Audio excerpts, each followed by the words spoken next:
Je rends grâce au Saint-Esprit qui s'est puissamment manifesté ce matin.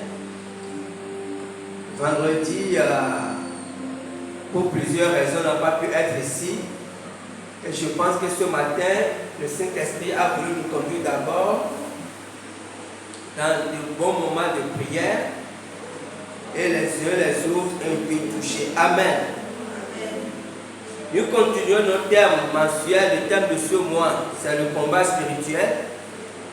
Et dimanche dernier, nous avons expliqué que le combat spirituel se déclenche à réellement lieu lorsque un chrétien commence par être important à Jésus. Nous avons vu que Satan peut nous attaquer pour plusieurs raisons, mais le combat spirituel commence lorsque nous commençons par être précieux, par être important pour le royaume de Dieu, lorsque nous commençons à être un problème pour le royaume de Satan, alors Satan se lève contre nous. Le thème de ce matin, c'est régner avec Jésus. Régner avec Jésus. Je lis Éphésiens 1, verset 20 à 23. Il a déployé en Christ, en le ressuscitant des morts et en le faisant asseoir à sa droite dans les lieux célestes, au-dessus de toute domination, de toute autorité, de toute puissance et de toute dignité, et de tout nom qui peut se nommer, non seulement dans le siècle présent, mais encore dans les siècles à venir. Il a mis sous ses pieds, il a donné pour chef suprême de l'Église, qui est son corps, la plénitude de celui qui remplit tout en tous. Amen. Donc, nous avons vu, comme je disais tantôt, Satan peut nous attaquer effectivement lorsque nous commençons par être utiles ou à l'Église, ou lorsque nous commençons par être une menace pour son royaume. Mais Satan, vous savez, ne nous attaque pas frontalement. Nous allons voir, parce que c'est vrai qu'il peut arriver qu'en tant que chrétien, quand on regarde à notre vie, il y a beaucoup de chrétiens malheureusement qui sont malheureux de leur vie. Et je rends grâce à Dieu pour la chante qui a chanté: ô toi, homme de Dieu, regarde ton ministère s'élargit, Dieu veut faire de toi un aigle. Ça résume bien la vision de Dieu pour nous. Dieu veut faire de nous des aigles. Ça ne veut pas dire que nous devons sur la terre, pas du tout. Mais ça veut dire que nous devons voir les choses du haut, comme l'aigle voit les choses du haut. Parce que quand on ne voit pas les choses en hauteur, là on se comporte des fois comme des poussins. Vous comprenez? Mais Satan, comme il ne nous attaque pas frontalement, il utilise plusieurs domaines, il agit dans plusieurs domaines. Et nous allons voir grand 1, les domaines d'action de Satan. Grand 1, les domaines d'action de Satan. Satan agit dans plusieurs domaines, mais nous allons en retenir 4 ce matin, qui sont ces domaines et ces supports. Et nous allons parler des 4 domaines, les domaines d'action, ou les supports d'action, c'est la même chose. Nous allons parler de 4 supports ce matin que Satan utilise beaucoup pour agir.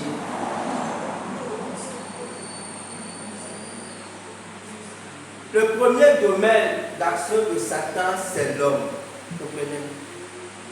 L'homme est le domaine principal que Satan utilise beaucoup.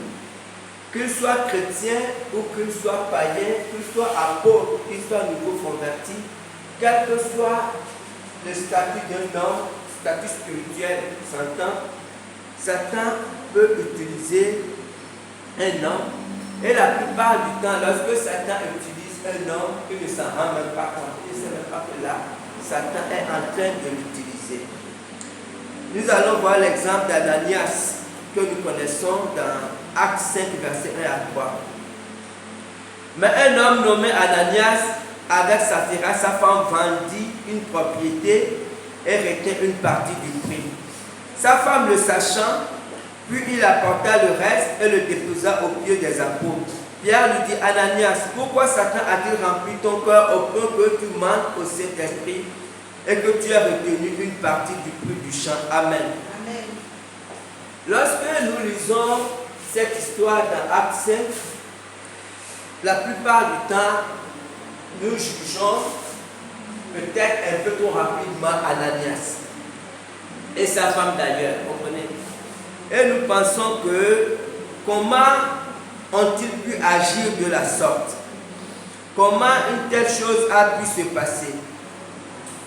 Et à cette époque, vous savez, c'était en période de réveil spirituel.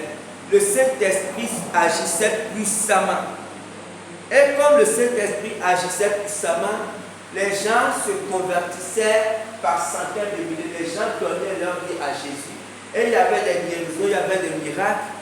Mais à cette époque puissante, on voit que Satan a quand même réussi à utiliser Ananias et sa femme. À cette époque, avec le réveil, le Saint-Esprit touchait le cœur des hommes et des femmes, il convainquait les gens de se séparer de leurs biens. Donc il y a des gens qui obéissaient au Saint-Esprit parce que comme les gens se convertissaient beaucoup, l'Église avait beaucoup de problèmes. Vous comprenez? Et comme je dis toujours, la première préoccupation de Dieu, quand les gens viennent à l'Église, ce sont les hommes, ce sont les frères, les sœurs. Et le principe de Dieu, et Paul l'a bien dit, c'est que le superflu des uns puisse aller aider les autres. C'est ça le principe de Dieu.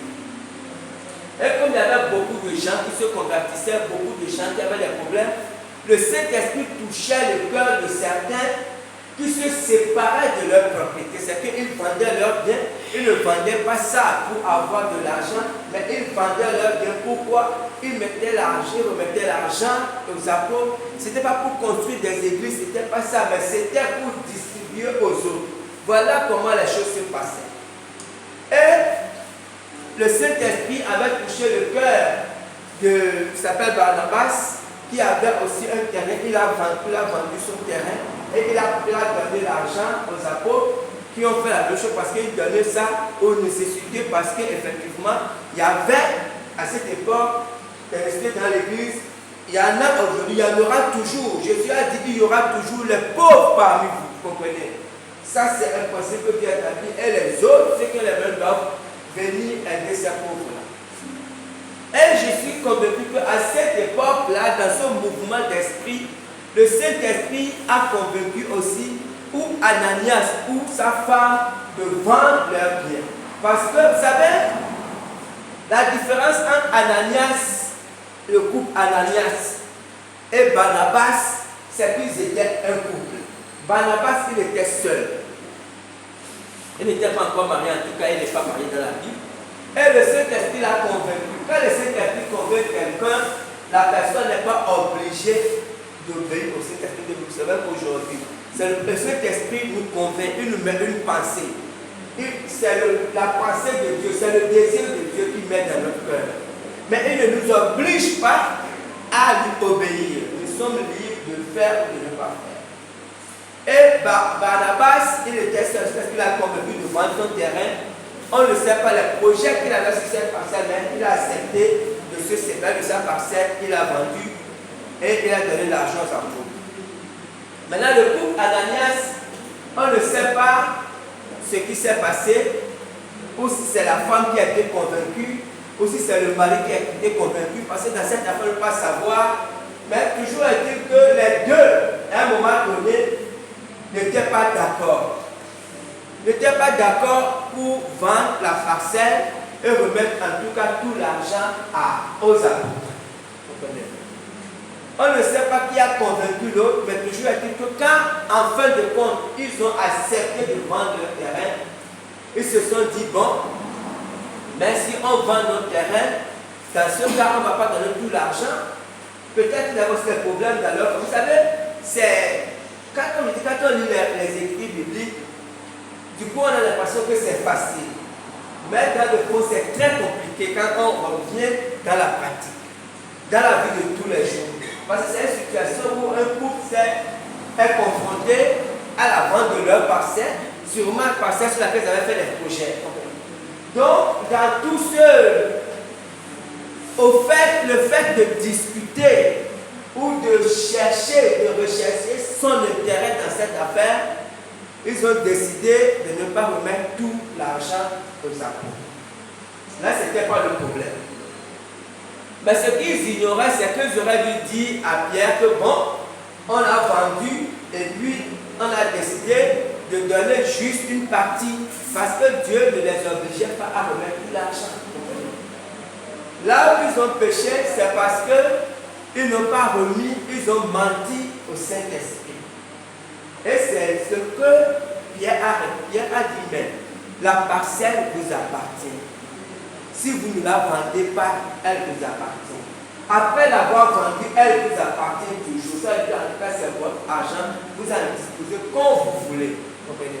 Enfin, vous n'avez pas besoin de mentir au Saint-Esprit. Mais pourquoi? Et puis ce que Pierre appelle, pourquoi vous êtes mis d'accord? Vous savez, ça c'est bien dit. Vous êtes mis d'accord pour mentir au Saint-Esprit. Et ce qui a causé la mort de ce couple-là. Mais si on voit bien, le fond du problème ici, c'est parce que ce couple, à un moment donné, a recherché son intérêt. Ou ce qui, parce que dans cette affaire, s'ils vendaient le terrain et remettaient tout l'argent à l'église, là c'était l'intérêt de Dieu. Parce que c'est ce que il leur a demandé. Mais ils ont voulu à un moment rechercher leur intérêt. Et c'est en recherchant son intérêt que Satan a réussi à les manipuler. Ils ne savaient pas que déjà le fait de réfléchir, de faire des calculs, Satan était déjà en train de les manipuler et ça les a conduits à la mort. Regardons un second exemple. Le second exemple, c'est l'exemple de Pierre. Lisons Matthieu 6, versets 23 à 24. Mais Jésus se retournant dit à Pierre, arrière de moi, Satan, tu mets en scandale, car tes pensées ne sont pas les pensées de Dieu, mais celles des hommes. Alors Jésus dit à ses disciples, si quelqu'un veut venir après moi, qu'il renonce à lui-même, qu'il se charge de sa croix et qu'il me suive. Pierre a dû être choqué par la réponse de Jésus, parce que la réponse de Jésus a été un peu violente. Jésus s'est retourné avec violence et Jésus a pratiquement parlé à Pierre avec violence. Vous comprenez? Parce que quand Jésus parlait à Pierre, en fait Jésus ne parlait pas à Pierre, mais Jésus parlait à l'esprit méchant qui agissait ou qui manipulait Pierre. Donc, ça, Pierre a dû être choqué. Mais si on revient juste un peu en arrière, on va comprendre ce qui s'est passé dans la vie de Pierre. Vous savez, quelques instants avant ça, juste quelques instants avant ça, quelques heures avant ça, Jésus avait posé une question. Jésus avait demandé aux disciples, qui dites-vous enfin, qu'est-ce que les gens disent de moi, et vous, qu'est-ce que vous pensez de moi? Et Pierre, poussé par le Saint-Esprit, avait donné la bonne réponse. Comprenez? Et Jésus lui a dit, effectivement, Pierre, cette réponse-là ne te vient pas de la chair, c'est-à-dire que ça ne te vient pas de toi, même de ton intelligence, de ta sagesse, mais cette réponse te vient de Dieu. Donc, voilà que Pierre venait d'avoir, on va dire quoi, il venait de gagner un peu la confiance de Jésus et il a dit que le Saint-Esprit l'a utilisé, il a trouvé la bonne réponse. Quelque part, je pense que cette affirmation de Jésus, disant à Pierre que c'est le Saint-Esprit qui lui a donné cette réponse, a peut-être donné à Pierre un petit orgueil spirituel. Peut-être que ça a permis à Pierre peut-être de se faire une fausse idée ou une fausse opinion de lui-même. Parce que juste après ça, c'est juste après ça que Jésus annonce maintenant qu'il va être livré, il va mourir. Et Pierre, vous savez, n'acceptait pas ça déjà parce que Pierre ne voulait pas effectivement que Jésus se sépare d'eux. Mais tous les autres n'ont rien dit parce que les autres n'ont pas osé. Mais Pierre a pris Jésus à part parce qu'ils voyaient que non, Jésus ne pouvait pas être crucifié. Tout ce que Jésus représentait d'abord pour eux-mêmes, les miracles, et petit à petit, ils étaient quand même, ils commençaient à être reconnus. Et Pierre a parlé à Jésus. Pierre ne savait même pas, ne se rendait même pas compte qu'il était en train d'être manipulé par Satan. Et pourquoi Jésus a été si violent avec Pierre? Jésus a été violent avec Pierre parce qu'en réalité, c'était le principal combat de la vie de Jésus. Jésus était à quelques jours de la croix. Et Jésus, pour venir sur terre, il a dû renoncer à lui-même. Il a renoncé à tout ce qu'il était, il est venu sur la terre justement pour aller à la croix. Et quand Pierre lui dit que non, ça ne va pas t'arriver, en fait, c'était un peu, je vais dire, un peu le peu faible de Jésus. Dans ce sens que lorsque Jésus était à Gethsémani, Jésus a beaucoup lutté. Il dit que Père, si seulement c'est pour vous. Donc Satan ramenait Jésus. En fait, c'est comme Satan disait à Jésus, non, n'accepte pas, tu ne peux pas aller à la croix. Et effectivement, Jésus avait le pouvoir de ne pas aller à la croix. Jésus, dans sa volonté, comme il a dit, parce que je veux faire ce que tu veux, Jésus, dans sa volonté, aurait pu ne pas aller à la croix. Et c'est exactement ce que Pierre était en train de lui dire. Pierre lui disait ça comme ça, mais il ne savait pas l'effet que ça produisait sur Jésus. C'est pour ça que Jésus a continué vers la fin. Ou vers le verset, Jésus a continué au verset 24. Alors Jésus dit à ses disciples, si quelqu'un veut venir après moi, qu'il renonce à lui-même, qu'il prenne sa croix et qu'il me suive. Pourquoi Jésus a enchaîné avec le verset 24? C'est pour dire que c'est exactement ce que je suis en train de faire. C'est exactement le chemin que je suis en train d'emprunter. J'ai renoncé à moi-même pour pouvoir aller à la croix. Et tous ceux qui me suivront, ou tous ceux qui voudront me suivre, devront forcément passer par le même chemin.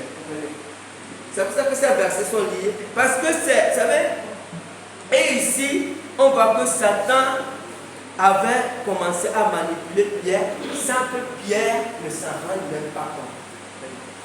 Vous savez, nous, en tant que chrétiens aujourd'hui, surtout de cette génération, nous sommes souvent, pas souvent, je vais dire, nous sommes un peu trop rapidement, c'est ça le mot. Nous sommes un peu trop rapidement ou choqués ou étonnés par le comportement des gens. Lorsque les gens agissent, que ce soit nos parents, que ce soit nos amis, que ce soit nos voisins ou nos collègues, lorsqu'ils agissent, lorsqu'ils font des choses, ou que ce soit les membres de l'église, vous comprenez? On a vu que Ananias a été manipulé par Satan en plein revers spirituel. Que ce soit même les pasteurs, les gens sont souvent choqués par leur comportement ou leurs agissements. Or, nous devons savoir que Satan peut facilement manipuler n'importe qui. Ça peut être les enfants, ça peut être les parents. Satan peut les manipuler. Il suffit qu'un homme ait un intérêt quelconque à agir. C'est qu'il y a quelque chose. Il suffit qu'il recherche son intérêt. Lorsque nous commençons par rechercher notre intérêt dans une affaire, alors nous pouvons être manipulés par ça. C'est pour ça que Jésus a dit que si quelqu'un veut me suivre, parce que, en fait, la personne que Satan ne peut pas manipuler, c'est la personne qui ne cherche pas son intérêt. À chaque fois que tu cherches, maintenant nous devons comprendre une chose. Lorsque nous réfléchissons sur nos projets, vous comprenez? Ce n'est pas à chaque fois que nous réfléchissons sur nos projets que Satan nous manipule. Ou ça ne veut pas dire que nous ne devons pas nous asseoir, réfléchir sur nos projets. Non. Nous devons nous asseoir, faire des calculs, réfléchir sur nos projets. Mais lorsque nous réfléchissons sur nos projets, nous devons aussi avoir le courage de remettre ces projets entre les mains de Dieu et de dire à Dieu, comme nous l'avons dit ce matin, fais comme tu veux. Comprenez? C'est ça le truc.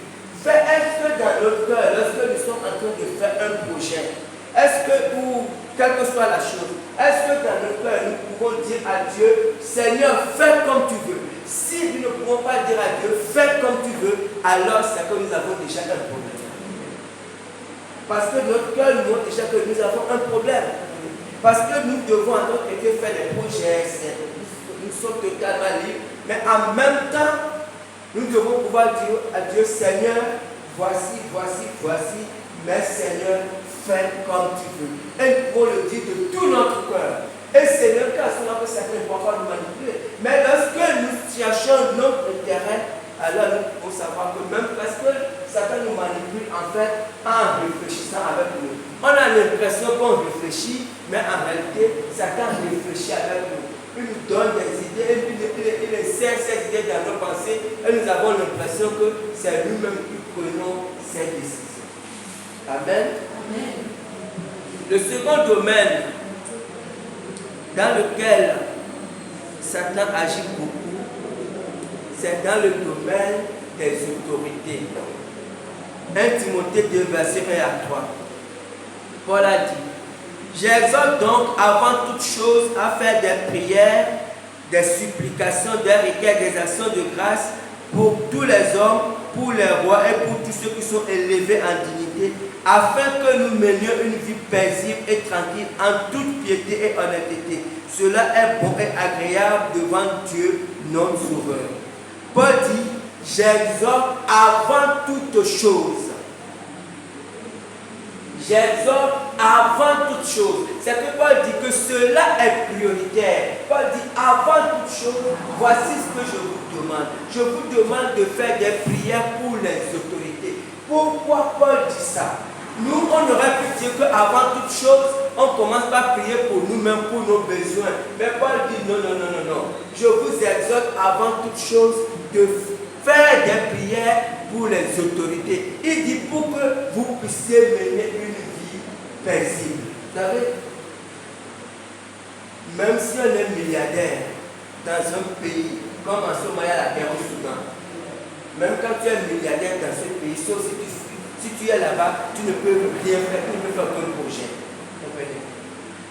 C'est pour ça que Paul dit, j'exhorte avant toute chose à faire des prières pour les autorités. Parce que les décisions des autorités impactent toute la population. Qu'elles soient bonnes ou mauvaises, on peut tout dire, on peut les insulter, on peut les critiquer, ça. Paul dit, moi je vous conseille, si vous voulez avoir une vie paisible et tranquille, alors je vous exhorte avant toute chose à prier pour les autorités. Quand les autorités sont là, quelle que soit la manière dont, je vais dire quoi, elles sont venues, elles sont en Paris, tout ça. Mais Paul dit que tant qu'elles sont là, et tant qu'elles sont vos autorités, je vous exhorte à prier pour vous. En fait, nous devons demander à Dieu d'aider les autorités à prendre de bonnes décisions. Des décisions qui vont dans le sens du bonheur du peuple. Des décisions parce que, vous savez, il y a des autorités qui décident. Je prends un exemple, je prends deux exemples pour nous faire comprendre ça. Prenons d'abord l'exemple de l'Occident. L'Occident, c'est tout ce qui est la France, les États-Unis, tout ça là, c'est l'Occident. Parce que, avec la démocratie, avec leur culture, comme les États-Unis, c'est le pays d'une grande liberté, c'est le pays où tout le monde fait ce qu'il veut. Sauf quand tu fais des choses contre la loi, tu es en prison. Que tu sois président, les gens sont libres, comprenez. Et c'est à cause de cette grande liberté, et c'est le pays qui pousse les gens à l'homosexualité, à faire beaucoup de choses. Et ça amène les gens beaucoup dans le péché. Mais en même temps, cette grande liberté que l'Occident donne permet aux gens aussi de prêcher l'évangile librement. Et les gens prêchent l'évangile librement. Maintenant, prenons l'exemple de notre pays, comme la Corée du Nord. C'est un pays totalitaire. Là-bas, personne n'a le droit de prêcher l'évangile. D'abord, là-bas, personne n'a le droit d'abord d'être homosexuel. Si tu es homosexuel, on te fout en prison. Vous comprenez? Et quand c'est comme ça, on va acclamer. Mais en même temps, là-bas, tu ne peux pas aussi prêcher l'évangile. Vous comprenez? Maintenant, qu'est-ce qui se passe dans ces deux pays? Quand on prend un pays comme la Corée du Sud, il n'y a pas d'homosexuels, les gens dans leur culture se comportent normalement comme des hommes, pas comme des animaux, on va dire ça. Mais les gens, beaucoup, très peu, ceux qui arrivent à accepter l'évangile, en réalité, c'est Dieu qui leur fait grâce. Parce que quand vous voyez, beaucoup sont bouddhistes, c'est qu'ils ont les religions traditionnelles. C'est que dans ces pays, les gens vont en enfer par centaines de milliers. Mais quand tu prends justement les pays comme les États-Unis où les gens sont, les homosexuels font leur truc, au moins tu peux t'approcher d'un homosexuel, tu lui prêches l'évangile. Et des fois, il arrive que certains se convertissent. Vous comprenez? Donc nous, en tant qu'hommes, nous avons une certaine façon de voir les choses. Mais Dieu a une façon de voir les choses. Parce qu'au finish, comme Jésus a dit, qu'est-ce que cela sert à un homme de gagner le monde entier, ces personnes-là? Donc c'est pour ça qu'il est important, compris pour les dirigeants. Parce qu'un dirigeant, quelqu'un peut prendre, comme il y avait un président là-bas, il a fait un homme venu. Quand il est venu, il s'est forcé de lui, c'était un intellectuel.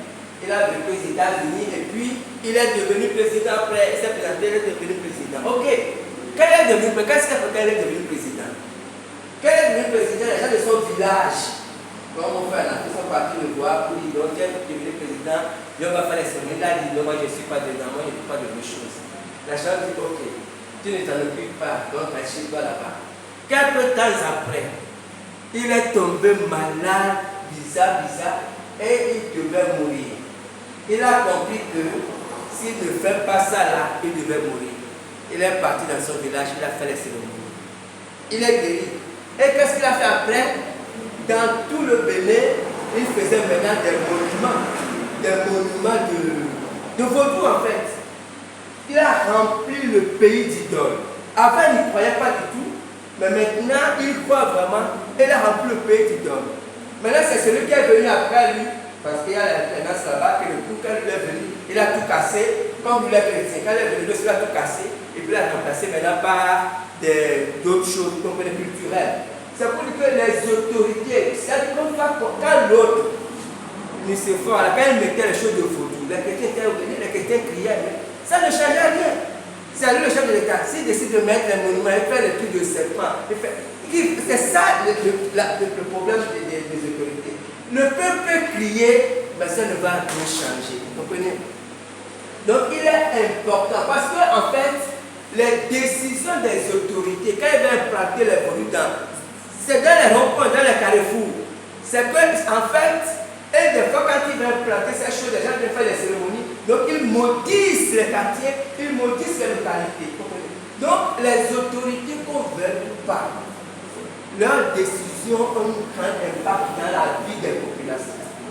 Donc, c'est pour ça que Paul dit qu'avant toute chose, et pourtant, Paul, il a beaucoup souffert entre les mains des autorités. Mais il a dit c'est important si vous voulez avoir une vie paisible, si vous voulez pouvoir prêcher l'évangile tranquillement, si vous voulez pouvoir aller à la boulangerie acheter du pain, si vous voulez alors prier pour les autorités. Parce que si la guerre éclate, même si vous avez beaucoup d'argent, vous ne pourrez pas l'acheter le pain. Donc c'est très important pour nous les chrétiens. Parce que c'est vrai qu'il y a beaucoup de choses qui nous énervent. Et peut-être qu'on a raison de nous énerver, mais la Bible nous conseille, nous exhorte à prier parce que Satan agit beaucoup avec les autorités pour garder les populations dans l'esclavage. Amen. Amen. La troisième chose, domaine d'action de Satan, c'est les localités, les villes, les quartiers, les maisons. Satan peut agir dans une localité. Disons d'abord un texte, Apocalypse 2, verset 13. Je sais où tu demeures. Je sais que là est le trône de Satan. Tu retiens mon nom et tu n'as pas régné ma foi. même au jour d'Antipas, mon témoin fidèle qui a été mis à mort chez vous, là où Satan a sa demeure. Là, c'est Jésus qui parle. Et Jésus définit un lieu. Il y a une église qui se trouvait dans une localité. Et parce que Satan a sa demeure dans cette localité, cette église souffre énormément. Cette église vit des persécutions. Parce que Satan... Mais là, quand la Bible dit que là où Satan demeure, ça ne veut pas dire que Satan lui-même, physiquement, habite ou réside dans cette ville. La Bible nous dit clairement que le siège de Satan et des esprits méchants, c'est au deuxième siècle. Mais lorsque, à un endroit, comme on le fait souvent en Afrique, il y a des endroits où les gens font les incantations, où les gens, tout ce qui est sorcellerie, tout ce qui est manipulation avec les esprits, lorsque les gens font ces choses, ou lorsqu'il y a un endroit où les gens font la frappation des lits, la dose quoi, lorsque les gens font ces choses à des endroits, ça peut être un quartier, les esprits méchants viennent résider en ces lieux. Pourquoi? Parce qu'il y a beaucoup d'activités des esprits à ces endroits-là. Donc les esprits viennent prendre résidence en ces lieux. Ça peut être une maison, quand on dit souvent les maisons hantées. Ce qui fait que ces lieux deviennent des bastions de Satan. Et pour gagner une âme dans ces endroits, il faut se lever tôt.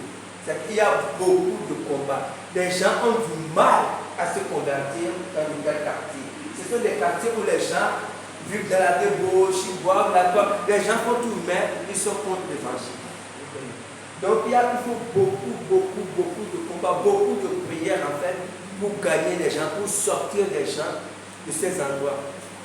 Donc, lorsque en tant que chrétiens, nous allons à certains endroits, nous devons discerner que là, cet endroit, c'est un endroit où Satan, où l'activité de Satan est intense, et nous devons nous préparer à un travail spirituel en conséquence. Amen. Amen. Et le quatrième domaine dont nous allons parler, avant d'aller plus loin, ce sont les éléments naturels. Les éléments naturels, c'est quoi? C'est l'eau, l'air, le vent. L'eau, l'air, le vent et le feu. L'eau, l'air, le vent et le feu. Aujourd'hui, il y a beaucoup de catastrophes naturelles dans le monde. Cette semaine, il y a beaucoup de problèmes naturels dans le monde. Attention, tous les problèmes naturels dans le monde ne viennent pas de Satan. Il faut qu'on comprenne bien. Comme on a dit, il ne faut pas tout ramener à Satan. Beaucoup de problèmes viennent de notre façon, de la façon de vivre de l'homme. Et ça, aujourd'hui, les hommes le savent, les scientifiques le savent. Le réchauffement climatique, ça n'a rien à voir dedans. C'est nous-mêmes, à cause de notre façon de vivre, nous détruisons la terre et les conséquences, nous les vivons. Cependant, nous devons savoir que Satan a le pouvoir. Comprenez? On peut décider de faire une campagne d'évangélisation à un endroit, et puis, de toute façon, il y a certains villages, comme il y a certains lieux où il y a tellement de puissance satanique que quand tu vas là-bas pour prêcher, tu peux voir que la pluie commence à tomber. Parce que ce sont des endroits, des lieux qui appartiennent. Les passions de Satan ne veut pas qu'on les arrache. Donc Satan a le pouvoir sur le coin. Satan a le pouvoir sur le feu, sur ces éléments-là. Il peut. Vous savez, c'est ce qui s'est passé en Égypte, dans l'histoire de Moïse, les 10 plaies. On a vu que les 4 premiers plaies, quand Moïse faisait quelque chose, la malédiction aussi faisait la même chose. Comprenez? Donc Satan a un certain pouvoir, jusqu'à un certain point, Satan peut faire des choses. Sauf que sa puissance est limitée. Amen. Amen. Grand 2, la victoire de la croix. Là, on était dans juste dans grand 1. La victoire de la croix. 2 Colossiens 15. Il a dépouillé les dominations et les autorités et les a livrées publiquement en spectacle en triomphant d'elles par la croix. Souvent, quand on lit ce verset, surtout pour nous les chrétiens de cette génération, il a dépouillé les dominations et les autorités et les a livrées publiquement en spectacle en triomphant d'elles à la croix. on se dit, bon, si Jésus a dépouillé Satan et les démons, Jésus les a livrés publiquement en spectacle, alors pourquoi la vie des chrétiens est encore autant compliquée? Parce qu'on ne comprend pas que Satan soit dépouillé, mais en même temps, ce matin, on vient nous dire que Satan peut encore faire beaucoup de choses. Vous savez, le réformateur, le grand réformateur Martin Luther, disait que Satan est comme un chien enragé que Jésus a attaché à un piquet. C'est qu'il est un chien enragé. Il a enchaîné à un piquet. Et son action est limitée. Mais il est enchaîné à ce piquet, mais il n'en demeure pas moins un chien enragé. Et c'est la même chose que Pierre a dit. Pierre a dit dans 1 Pierre 5, verset 8, votre adversaire le diable qui rôde comme un lion rugissant, cherchant qui dévorer. Et Pierre dit que mais la solution, c'est résister lui avec une foi ferme. Vous savez, Satan a été dépouillé, Satan a été vaincu à la croix. Avant que Jésus ne vienne sur terre, les gens avaient des problèmes. Quand on lit l'évangile, on voit par exemple cette femme qui avait une perte de sang depuis 18 ans.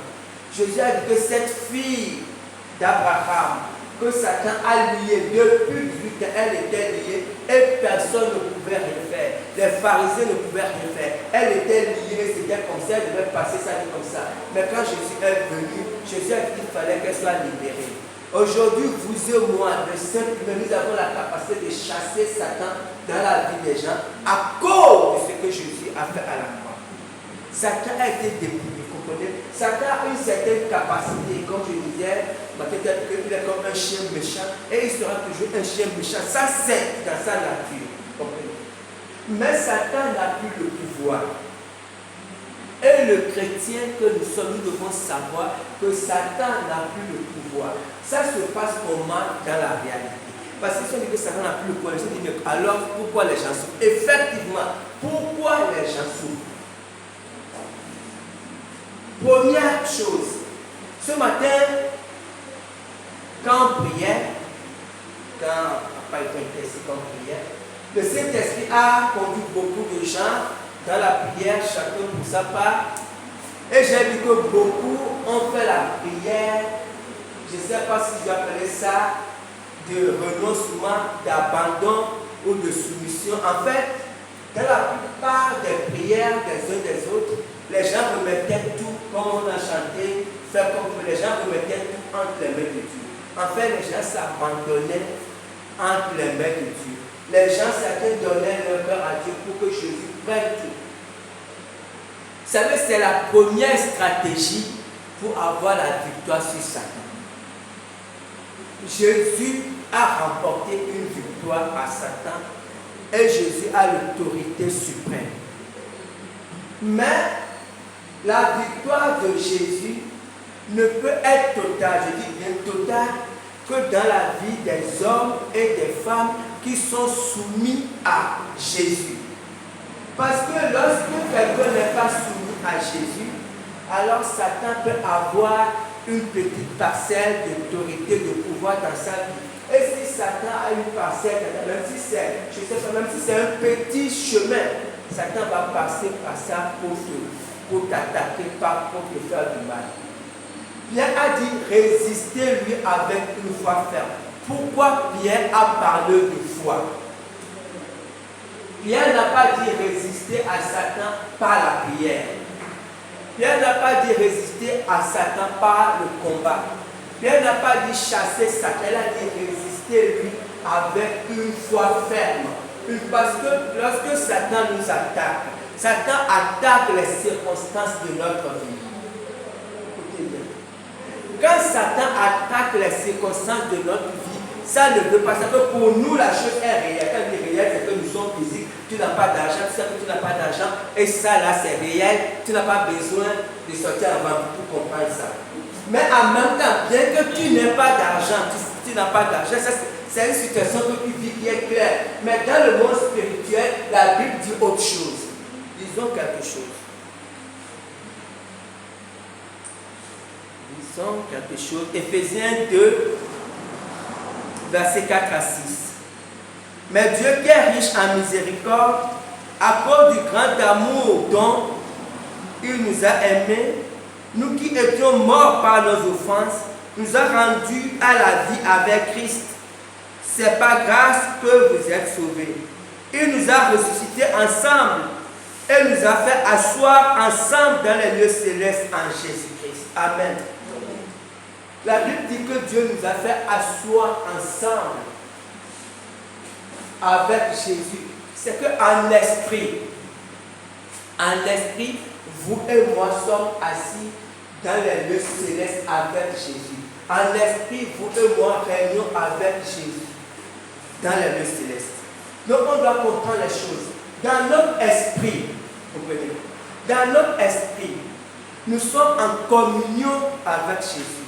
Nous régnons avec Jésus dans notre corps sur la terre. Parce que la terre, comme la Bible dit, le prince de ce monde, la terre c'est le terrain de jeu de Satan. Nous devons bien comprendre ça. C'est pour ça que je bénis Dieu pour la chante qui disait: ô toi homme de Dieu, regarde, ton ministère s'élargit. Dieu veut faire de toi un aigle. Parce que la terre a le terrain de jeu de Satan. Satan peut sur la terre te montrer que tu es fauché et que si tu ne fais pas la pétrole de l'argent, tu vas mourir demain matin. À cause de la faim. Vous comprenez? Ça, c'est ce que Satan te fait croire. Et tu vas commencer par t'agiter parce que la situation, ce n'est pas un mensonge, c'est la vérité. Parce que tu n'as pas d'argent. Comprenez? Mais le mensonge, c'est que tu ne vas pas mourir demain matin. Comprenez? Parce que c'est comme ça. Satan prend une vérité et il ajoute un mensonge. Parce que tu n'as pas d'argent, il va te montrer, tu vas commencer par faire des cauchemars. Mais c'est vrai que tu n'as pas d'argent aujourd'hui, nous sommes dimanche, mais peut-être que mardi, tu ne sais pas ce que tu vas faire. C'est pour ça que Pierre dit: résistez-lui avec une foi ferme. Vous savez, parce qu'en fait, c'est lorsque notre situation ou les circonstances de nos vies commencent par nous accabler que Satan a la victoire. Parce que c'est la seule chose à laquelle Satan ne veut pas résister. Je dis que les situations sont réelles, ce n'est pas comment, ce sont les situations qui sont réelles. Donc quand les situations sont là, nous devons prier, mais ayons aussi le courage, si nous sommes à l'église, d'appeler un frère, d'appeler une soeur ou appeler le pasteur. Il faut dire: papa, bon, j'ai telle situation, où je n'ai pas d'argent, parce que l'autre part de la chose, c'est ce que nous avons vu au début en parlant d'Ananias et de Saphir. En disant que lorsqu'il y avait des situations, quand l'église grandissait et qu'il y avait beaucoup d'indigents dans l'église, le Saint-Esprit touchait le cœur des uns et des autres pour qu'ils apportent. Dieu ne faisait pas tomber l'argent du ciel, mais l'église arrivait à pouvoir couvrir ses propres besoins parce que Dieu touchait les uns et les autres. Comprenez? Mais si il y a des situations que vous avez et que, je ne sais pas de quelque chose, je ne sais pas, vous les gérez, vous êtes, c'est pas vous devez prier, mais vous devez aussi parler aux bien-aimés. D'abord pour qu'ils prient pour vous, secondo pour qui vous êtes, parce que c'est biblique que le surplus des uns puisse venir combler les manquements des autres. C'est dans le projet de Dieu. Donc, ce qui fait que lorsque nous, Église, je dis bien nous, Église, nous ne fonctionnons pas selon la volonté de Dieu, ça peut créer des déséquilibres dans l'Église, ça crée des manquements et les gens murmurent. Et là, ce n'est pas Dieu, parce qu'en réalité, des fois, Dieu peut faire en sorte que la provision de l'un soit dans la poche de l'autre. Vous comprenez? Mais celui qui a la provision, peut-être comme Ananias, lui ne veut pas donner. Il ne veut pas donner, ou s'il veut donner qu'une partie parce qu'il pense à ses intérêts. Vous comprenez? Donc, c'est une réalité dans l'église. Et quand il y a ça, Satan va en profiter pour rentrer, pour semer le désordre. Nous devons comprendre que Dieu a fait en sorte que, je vais encore lire, on va encore lire le verset d'aujourd'hui, ce que la Bible dit sur Jésus. Je vais relire Une seconde.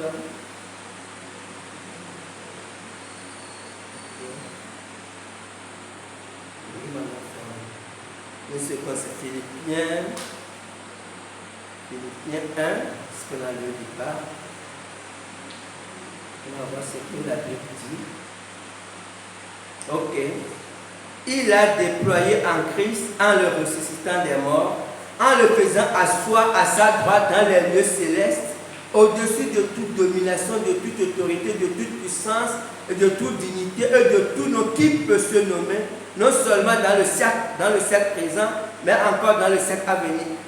Il a tout mis sous ses pieds, et il a donné pour le chef suprême de l'Église, qui est son corps, la plénitude de celui qui remplit tout en tout. Jésus est la tête, le chef suprême de l'Église que nous sommes. Il est la tête, nous sommes le corps. Et Jésus, et nous régnons avec lui dans les lieux célestes. Maintenant, le corps, nous qui sommes sur cette terre, à cause de Satan qui aboie encore, qui continue à aboyer, mais Satan ne peut plus jamais, comme Pierre a dit, cherchant à dévorer, Satan ne peut plus jamais dévorer un chrétien qui a la foi en Jésus. En fait, Satan n'accède qu'à ce que le chrétien lui concerne. C'est que quand tu ouvres une porte, ce n'est que par là que Satan va entrer. Quand tu es chrétien, quand tu n'ouvres pas une porte, Satan ne peut jamais te toucher quand tu n'ouvres pas une porte dans ta vie. Maintenant, je dis pour les circonstances de notre vie, les difficultés, la maladie, les problèmes d'argent, de travail, de mari, de femme, ça, ces circonstances de notre vie, la Bible dit clairement dans Romains 8, 28, toutes choses concourent au bien de ceux qui aiment Dieu. Toutes choses concourent au bien de ceux qui aiment Dieu. Ça, c'est quand le chrétien est en phase avec Dieu. Il y a des difficultés dans sa vie. Mais ces difficultés doivent aussi partager avec les bien-aimés, avec l'Église, pour que l'Église joue sa part, parce que l'Église a un rôle à jouer, parce que la Bible dit nous sommes un corps. L'Église a un rôle à jouer, et le chrétien, lui, son rôle, c'est garder la foi en Jésus, vivre la victoire que Jésus nous donne, et les choses iront selon le plan de Dieu. Amen. Que le Seigneur bénisse sa parole.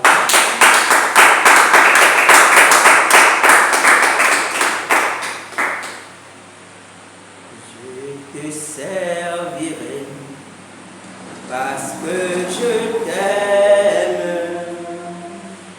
Tu m'as donné la vie.